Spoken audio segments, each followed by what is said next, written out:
Hi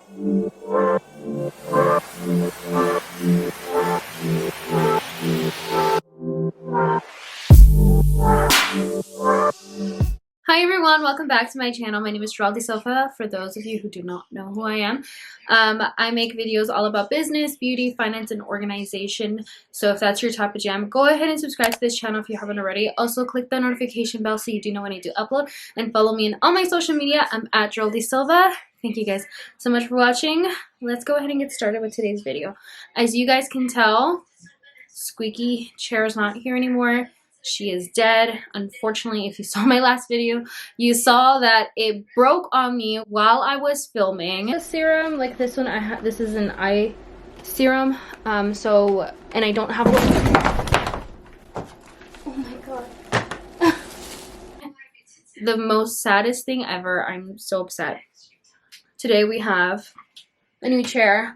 This is our computer chair that we have in the living room. I just ended up taking it because I'm currently in the hunt for a new chair. Haven't found one just yet, so I'm waiting on that to find the perfect chair because I don't want to just buy any lead chair for my room. I want a really pretty one that's gonna go with the room. So, that being said, today's video is going to be all about why you're not accomplishing the goals that you want to, and it all starts with habits. Habits literally make up who we are as a core. Things that people can correlate being like, oh yeah, you know, that's just who she is. And it's okay to change who we are. It's okay to change the habits because we want to better ourselves. We don't want to be stuck in the same place that we have always been.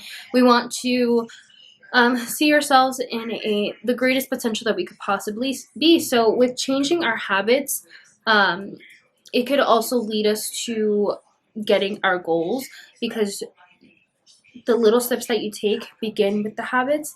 So you could start by saying, like, let's say that you want to create a podcast. What are the habits that you need to accomplish? What are the steps that you need to take to get you closer to doing that? So maybe a habit that you need to start developing is procrastination. Stop procrastinating on researching. Stop procrastinating on finding the correct mic that you might need. Another habit would be consistency, and a lot of us may fail at consistency, and today we'll talk about that more.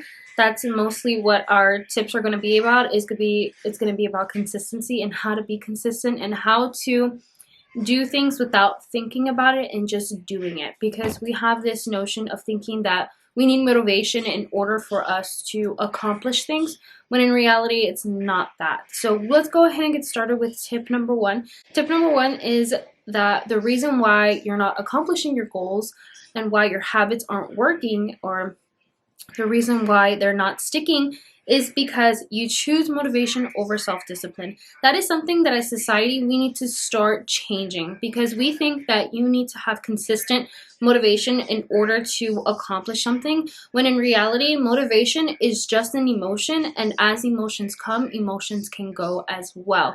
It's not really stable. It's not something that's here forever. It's only temporary. So with motivation, if you notice maybe the times of the weather, the times of day, like there's different scenarios where we feel more motivated. Like for me, I feel more motivated when I wake up early in the morning and I want to get stuff done, rather than in the afternoon. The afternoon, I feel a little bit more sluggish and a little bit more like, you know, I'll do that later. Or even at night, some people feel more motivated at night. Maybe that's why you see some people being like, oh yeah, I get a spark of energy at 2 a.m. wanting to rearrange my room. It's because each person has a time and a place where you feel more motivated to do stuff rather than other times of the day. But like I said, motivation is more of an emotion that you feel, and it comes and goes. So we don't really want to base our journey on emotion. We want to base it on something that's going to be more concrete, something that's going to last longer, and that's self-discipline. With self-discipline and having yourself doing things that when you don't want to do them is character building. It builds your character. When you want to do stuff, when you do things when you don't want to do it, that's when the real hard work begins. It's not when like you wake up one morning and you feel like working out and you feel like eating clean, you know, great. Take that advantage that you have that motivation there and do it. But what happens when the second day comes? Maybe you don't feel that sense of urgency to accomplish that goal. Maybe you feel more of like, I feel like eating McDonald's that day. It's that self-discipline, that second day self-discipline is where it's going to kick in and where it's going to matter the most.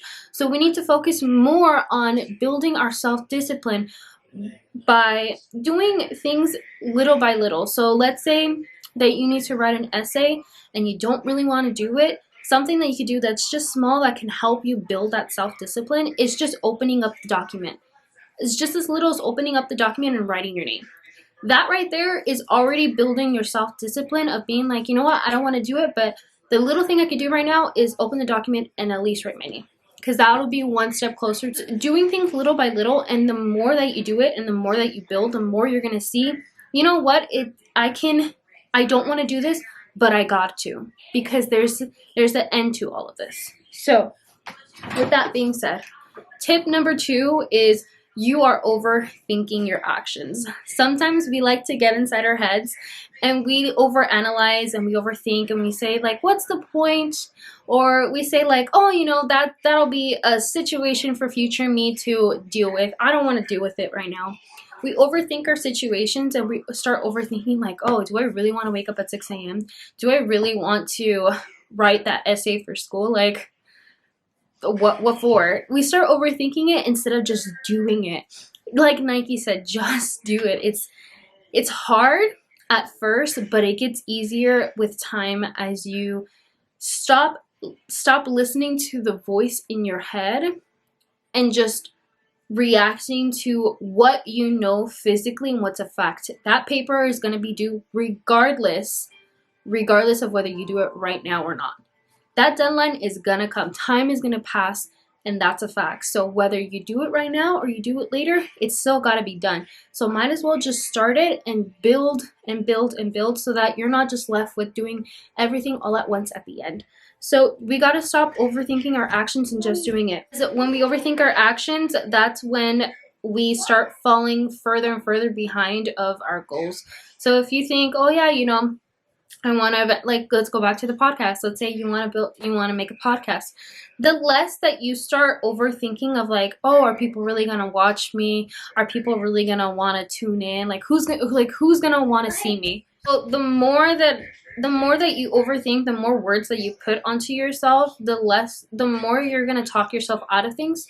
And instead of just doing it and just starting it without even thinking about it. So if you want to do a podcast, start researching. Don't even think of the logistics of who's going to watch me, because eventually the more that you promote it, the more people are going to watch, and then those people are going to share with those people. Like, it starts building like that. And no one starts at 100%. No one starts off successful. Everyone starts somewhere. Everyone starts at 0. Don't talk yourself out of things. Just go ahead and do it, because you'll never know if you never try what will happen if you do. So number 3 is you are not reminding yourself of your why. So this is important because you need that constant reminder of why you are doing this in the first place. Sometimes when we're in the middle of things, we get lost and we think, oh, you know, what's the point of, like, do I really want to accomplish that goal? Like, is that really what I want? Or we lose a sense of self of thinking like, what am I doing this for again? Like, why do I want to lose weight, for example? But if you look at something every single day, for example, I have my vision board right here. If you look at your vision board every single day, you remind yourself constantly that, you know what, this is where I see myself and this is what I want to accomplish in life. So we need to be constantly reminding yourself of your why. You need to be constantly reminding yourself that this is what I want. This is what I gotta go through because of my why. It's because I want to feel those feelings. It's because I want to be that person. So keep reminding yourself of your why, because your why is your everything. And number 4 is you are not keeping track of your habits.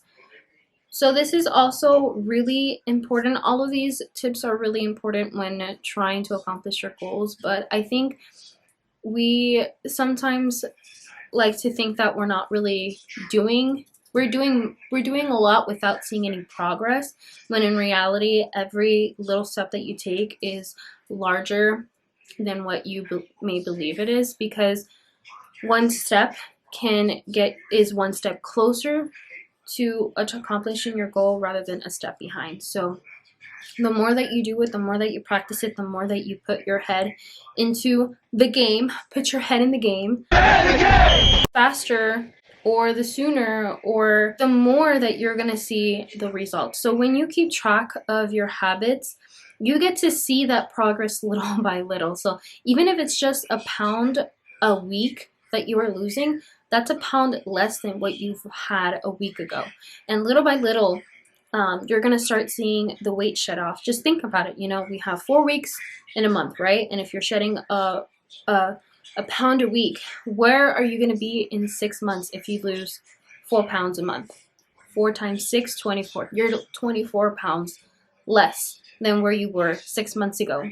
Isn't that what you want? Even if it's just a pound, wouldn't 24 pounds less make you feel more powerful inside?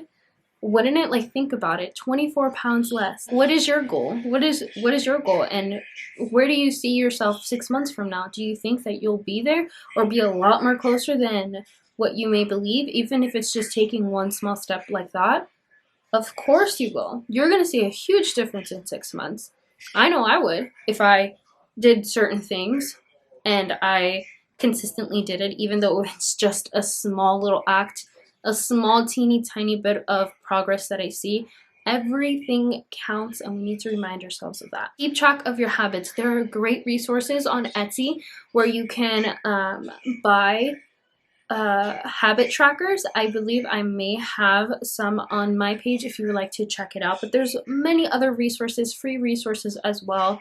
You can also do a bullet journaling where you can write down your habits and just keep track of it by like just checking it off. Or through your planner, if you have one, you can keep track by checking off that every day you're doing whatever it is that you need to do in order to get your goal. So with that being said, this is the end of the video. I hope this helped you guys. Don't forget to subscribe to my channel if you haven't already. Also click the notification bell so you do know when I do upload, and follow me on all my social media. I'm at Geraldine Silva and at Babe Manager. Thank you guys so much for watching, and I'll catch you guys later. Bye.